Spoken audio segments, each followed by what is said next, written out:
Good morning, good afternoon, good evening where you're watching this. I'm back out again today because I love it. Today's something a bit different. Today's is going to be my quick guide to beginners metal detecting. Try this video as short as I can and put in as much needed information for you beginners who have either got a machine for Christmas or thinking about taking up the hobby. I'm going to be going over sort of stuff like the equipment you use, the detector itself, land, technique, also what sort of finds you expect to find, yeah, and responsibilities and good etiquette in metal detecting, the rules and regs. So I'm going to be fitting it into this video, hoping it's going to be less than 20 minutes long. So sit back, relax and start learning a bit more, because I'm going to probably be teaching myself a bit as well. If you haven't already, please subscribe. I'll try to put out new videos on my metal detecting adventures every week. Whether I'm finding the good stuff or the rubbish, take the ups and the downs. Anyway, let's chat in and let's get back to this video, which is Beginner's Guide to Metal Detecting. Off we trot.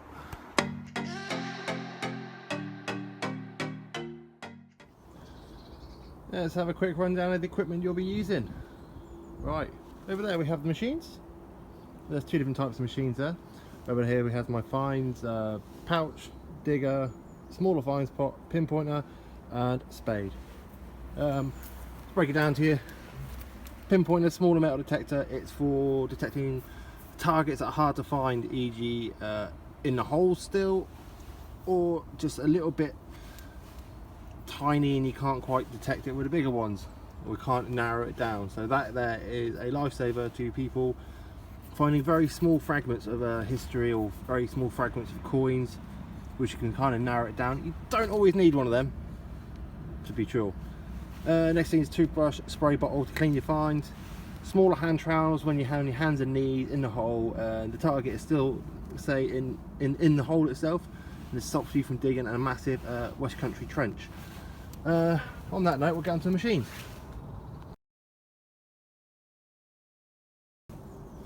Right, I've got two machines with me today. I will be using this one for the basis of beginner's metal detecting because it's a simplex and it is simple to use.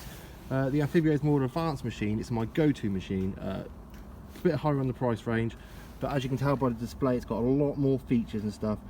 I will be doing a video on advanced metal detecting later on, but yeah, this one is easy enough for beginners if you stick it in like 3-tone or 4-tone. But for beginners, I'm going to suggest you get the simplex.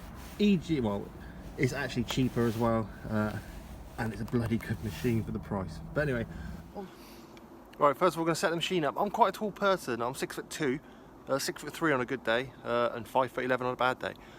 So I'm going to be setting this machine up to my height, and it's important you get the correct height, because if you're out detecting for a long time, you don't want to give yourself a bad back.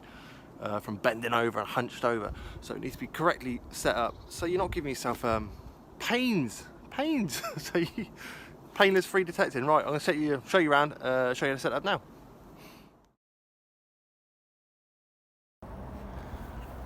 Alright, quick rundown. At the bottom we have the coil, then we have the cable, then we have the stem, then we have the grip, control box, arm cuff. Obviously this is a bit short for me because here's my knee, so I'll be walking around with it this and I'll be hunched over, so you need to get the machine correctly set up to your height. So you click the cam locks open like that and you pull the shafts out as so. As you see, I'm pulling it out. Down the shaft has numbers on it. This is so you can remember your settings next time you're out. It saves a lot of time and a lot of effort. I have mine on the highest possible because I'm a lanky person. So yeah, you pull that out like that, and the other stem pulls out like that, like so. You lock it off and then you measure it to yourself, make sure it's tall enough for you. And that there, you sit next to the Amphibio, how small it falls down to how big I need it for me. There you go.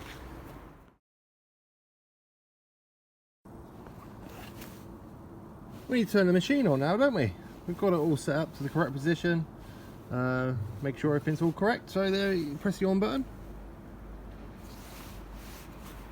Now this is a simplified metal detector, but it is good enough for advanced users. I use it. I used it yesterday at a group dig. Still managed to find a few coins. Anyway, you've got 4 different modes here. You've got all metal, you've got field, park and beach. Would you say this was like a park side? It's actually the garden. So we'll go on to land in a minute, but we'll switch it on to field or park mode. This here is sensitivity. For beginners, I wouldn't have it too high. Intermediates, I would have it high. So I know I've detected this land before, and I'm going to try and find a target for you guys to give you a live dig and show you exactly what to do when you find one. Right, on that note.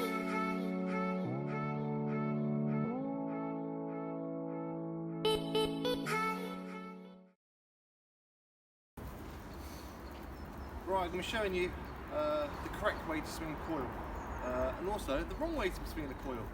Make sure the machine's set up to your height. You should be able to stand in a straight up position without any fatigue, and the coil should literally just be brushing the grass as you swing.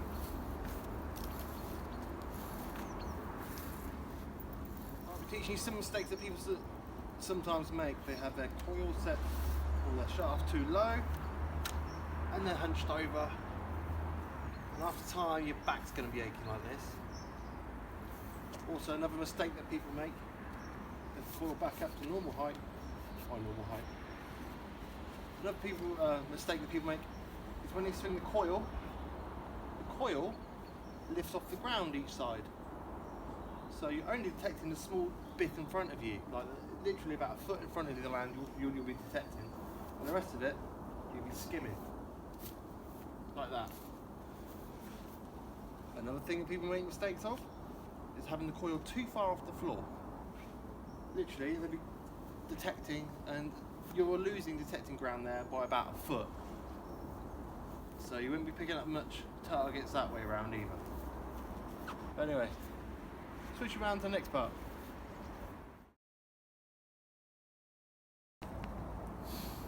Well, for the purpose of this video, I've tried to find a target up in my garden, and I've come across this here. It sounds like a brilliant target. If you swing along, machine's making, oh, it's picking up more tools, but there's something about here. You can hear it.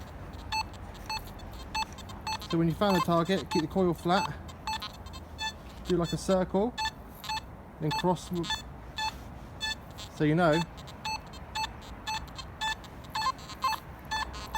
the target is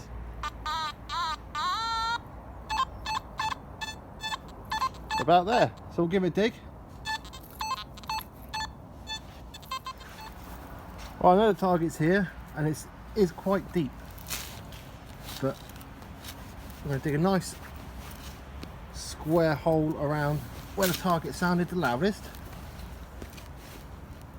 Round or square circle plug. Try and keep it as neat as you can.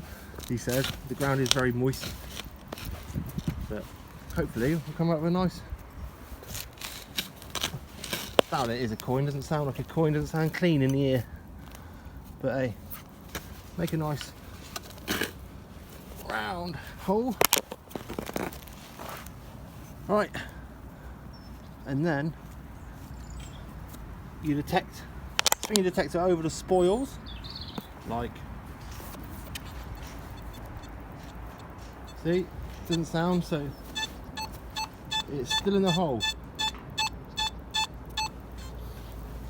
So that's when we use the pinpointer.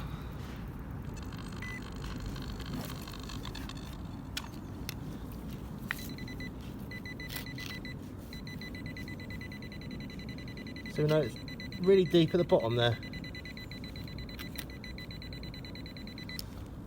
So we turn pinpointer off and dig out a little bit more. But I have done this layer ground before with a different machine, and obviously didn't go as deep as this one. Let's see what it is, shall we? Dig a bit more out.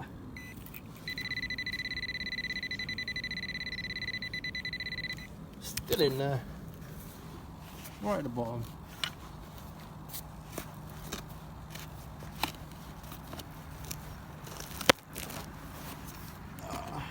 Excuse my man noises for making. I would suggest you wear gloves as well. I think I found out what it is.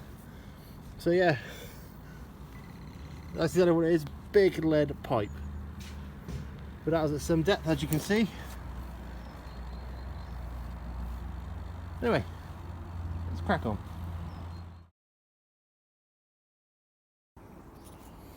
Also, upon filling your holes, make sure they are lovely and neat, like that. The grass grow black and you won't even know I've dug a hole there. Give it a couple of weeks. But yeah, perfect. Leave the ground as if you... Right, I want to talk to you about land. I'm back inside now. Lovely, isn't it? I want to talk to you about land and where you can and where you can't metal detect. Basically, you're not allowed to metal detect anywhere without permission. Blanket anywhere without permission. You need permission, whether it be parks, whether it be farmers' fields, whether it be woodlands. You need permission to metal detect. If you're a beginner and you're starting, the beach is an ideal place to start metal detecting. You used to be able to have to apply for permission to metal detect from the Crown Estate. You don't need to do that now. You can actually just go on the beach and metal detect. But there you go. If you're beginning, the beach is a perfect place. If you're beginning and want to do a bit of land detecting, I would suggest letting friends and family know you're into metal detecting. Ask to do their back gardens, to do their front gardens. Ask if they know anybody with a bit of land you wouldn't mind practicing your detecting skills out on. So yeah, just get permission. It's the only way. It's you've got to get permission. I can't say that, express that enough. You need permission to metal detect.